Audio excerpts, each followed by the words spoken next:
Good afternoon, sir. Good afternoon. ma'am. Good afternoon, sir. Have a seat, Pranita. Thank you, sir.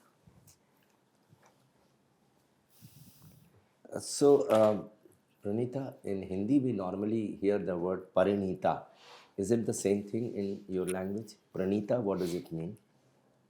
Sir, essentially the meanings of both the names are same. Same. But sir, Parinita is more of a Bengali version of Pranita.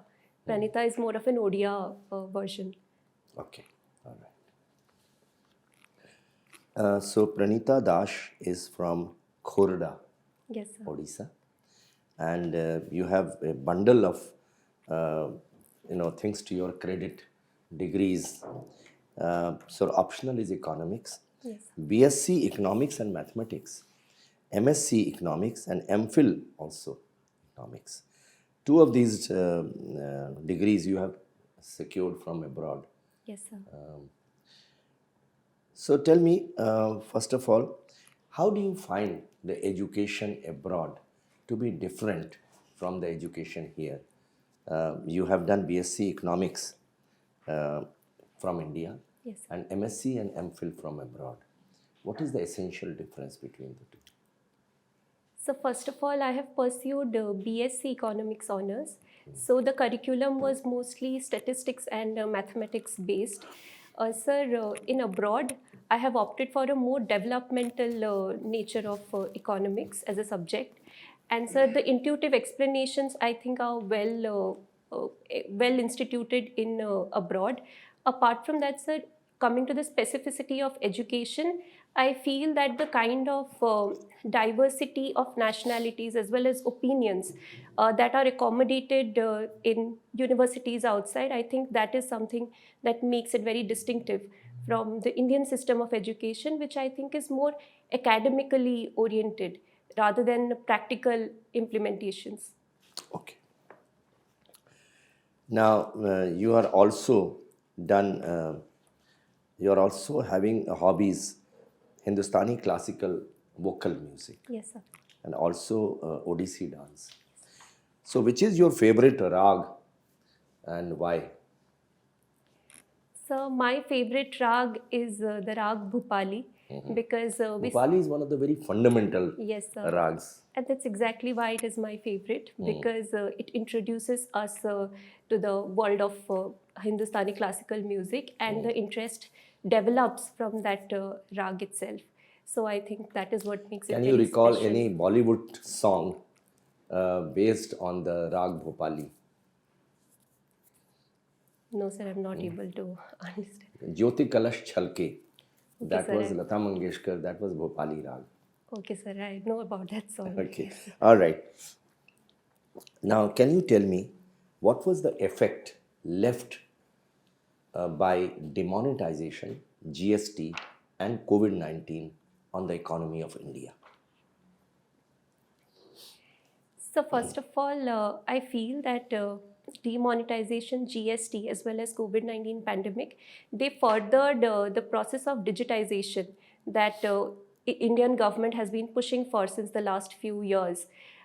Some kind of a formalization of Indian economy was also observed because more and more transactions came to the digital arena. Other than that, sir, if I talk about the specificity of the policies, then demonetization curbed the usage of black money from the economy. It increased the tax compliance, uh, which was again complemented by GST. Did it really bring black money into circulation? Did it really help in curbing black money? Yes, sir, because as we can see that the tax compliance has gone up. So it essentially means that tax evasion is being countered to some effect. And sir, any kind of tax evasion, it involves a lot of black money in picture. So definitely it has resulted in curbing of black money as well as usage of counterfeiting currencies. So What was the logic behind uh, taking out the 500 and 1000 notes from circulation and bringing in 2000 rupees notes? Would it not also give rise to even more black money because then you could stack the black money in much denominations. But sir, I think circulation of 2000, so I think from the supply side, circulation of a bigger denomination of currency is difficult. And sir, the smaller denominations of currencies, those are circulated in a much easier manner, I would say, because of the existence of small industries or the local economies. So, sir, I think that would be one Okay, reason. tell me, what are the steps taken by the government to bring the economy back on rails after particularly COVID-19? First of all, sir, an excellent stimulus was provided to the economy in terms of PM Garib Kalyan Yojana, which tackled the issue of hunger during the times of scarcity. Apart from that, sir, after COVID-19, so production-linked incentive was taken up by the government in order to further industrial growth, which has been stagnating. More focus has been given on the social sector, as we could see in the budget also. The expenditure for health has risen, and so that has been some impacts of COVID-19 pandemic especially. Okay, thank you. Very Thank good. you, sir. Yes, ma'am. Okay.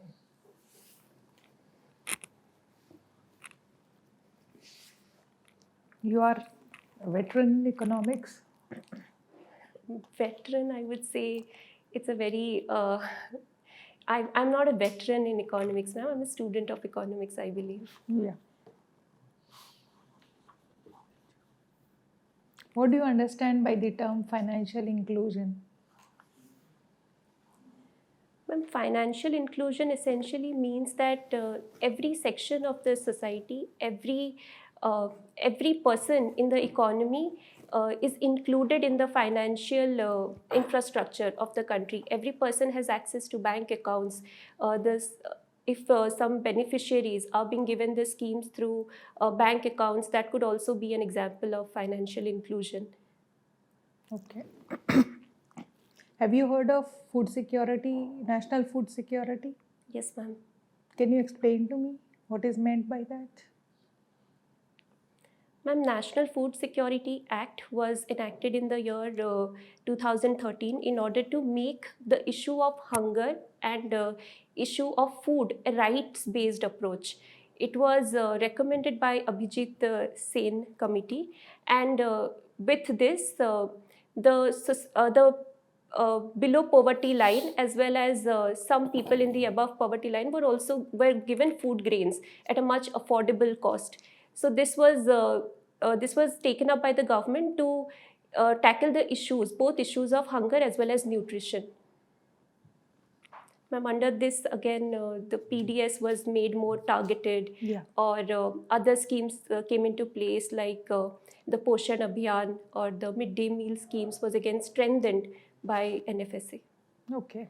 Do you have any suggestions to remove the maladies of the public distribution system? Ma'am, first of all, I feel that PDS should be more targeted, like should be well targeted. And that is why I feel that we need to have a proper database of the beneficiaries so that the inclusion-exclusion problem can be avoided. Other than that, ma'am, I could go for a doorstep delivery of food grains so that the administration knows what all houses to target for under public distribution system. Ma'am, I can also think of one solution that geotagging of trucks which carry the food grains, Yeah. those could also be done so that the transportation from farms to markets as well as to the centers, implementation centers are made more targeted. Okay. What's the motto of G20? Ma'am, it's one earth, one family, and one future. So, It's going to be a great achievement. yes, ma'am, because in these increased times of hostility, it provides an excellent platform for multilateral negotiations. It furthers the issues of climate change, security, despite being an economic platform. So I feel it has multifaceted benefits. Okay. Last question. Yes. What do you understand by social engineering?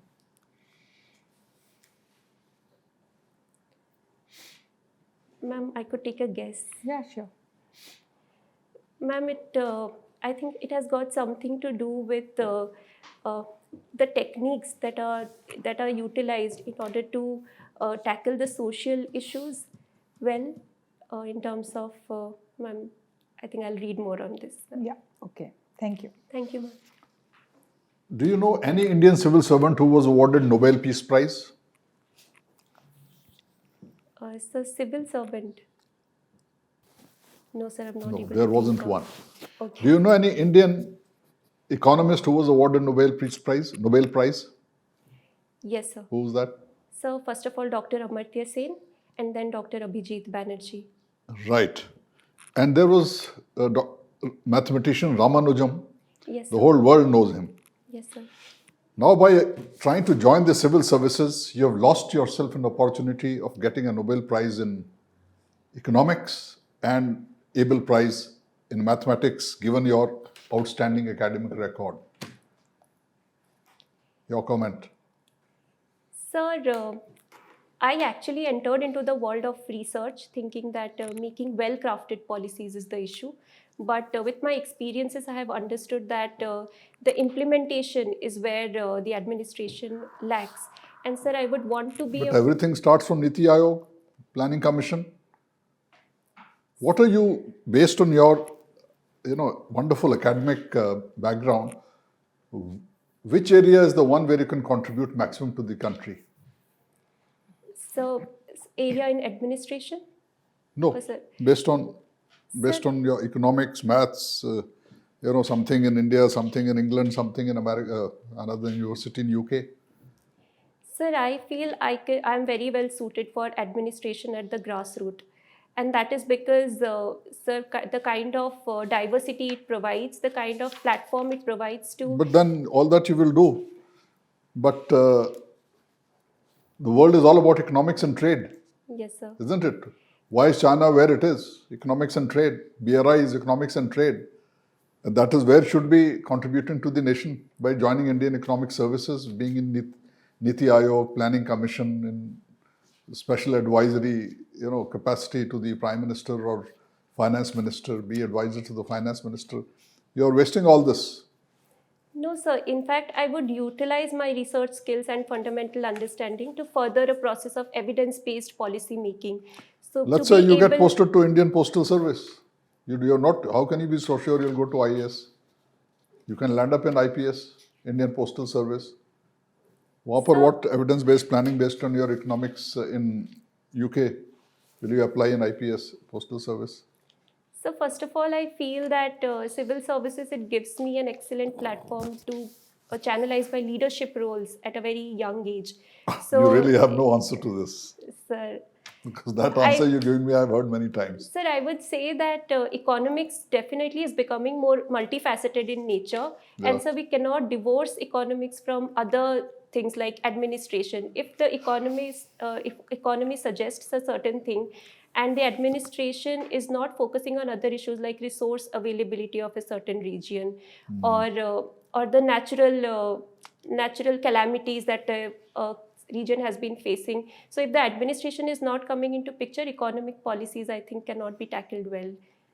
Okay, and in most human development indices, India is way down. Yes, sir. But we are seen on a global stage, G20, extravaganza of G20, 10 things, 20, 100 conferences, whatever, all over the place, from J&K to down south. And we are there in Ukraine, we are there elsewhere, everywhere, trying to project an image larger than life when you are way low down in human HDIs. You agree with me that the priority should be your citizens making their life and basic necessities. Today, 80 crore of your people have to be given rations. So what is the big deal being, trying to project a larger than life image abroad? Sir, I think when India is projected as a bright star in the world economy, it states that India has grown not just economically but also in terms of its developmental initiatives like health, education. They have been tackled well. And sir, in terms of India ranking low in HDI indices or other indices, I feel that sir, these are very survey-based methodologies, and Everything they where have. we are low, we don't agree. Anybody says India is doing a great job abroad, we agree. Yes or no?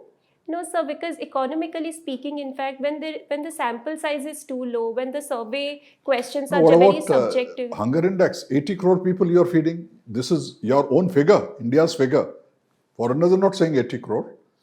So if 80 crore out of 130 crores have to be given rations to survive, prevent from hunger, that's not great news. You can't be proud. Can you be proud? I am feeding 80 crore people. It is a matter of greater pride. Say, I feed nobody, everybody feeds himself. Yes or no?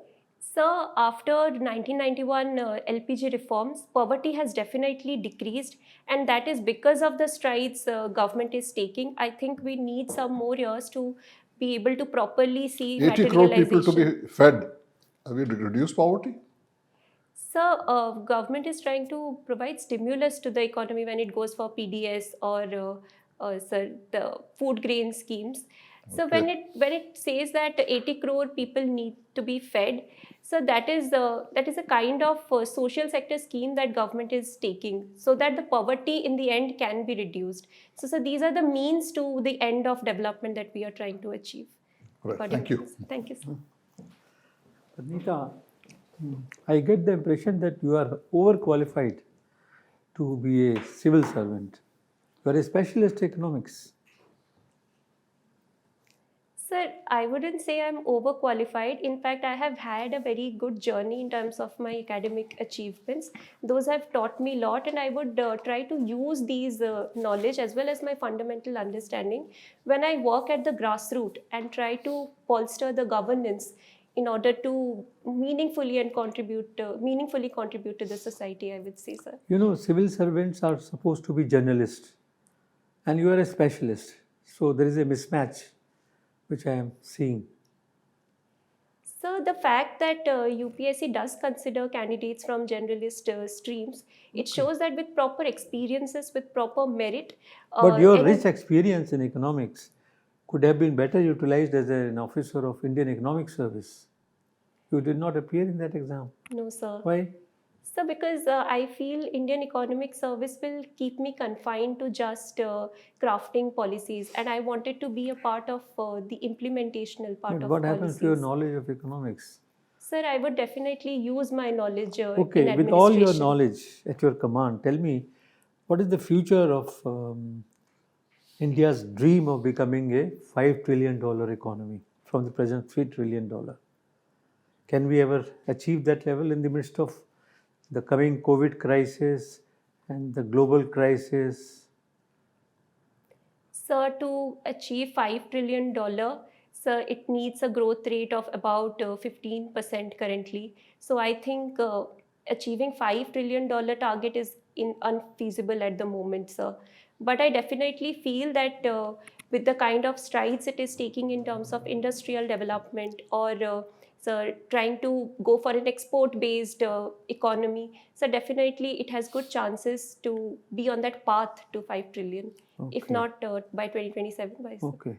Now, the Prime Minister had given a suggestion to hold elections in our country on the same day at the center and in the states assemblies. Yes, sir. How do you see this? Why there is opposition to this move? It saves a lot of money. Is it economically? It's very economical to have elections on the same day. As an economist, what is your suggestion? Sir, as an economist, if I just see from the expenditure side, definitely it could reduce expenditures on polling, as well as, sir, because of the elections that keep happening around the year, there have been instability in policy implementations as well.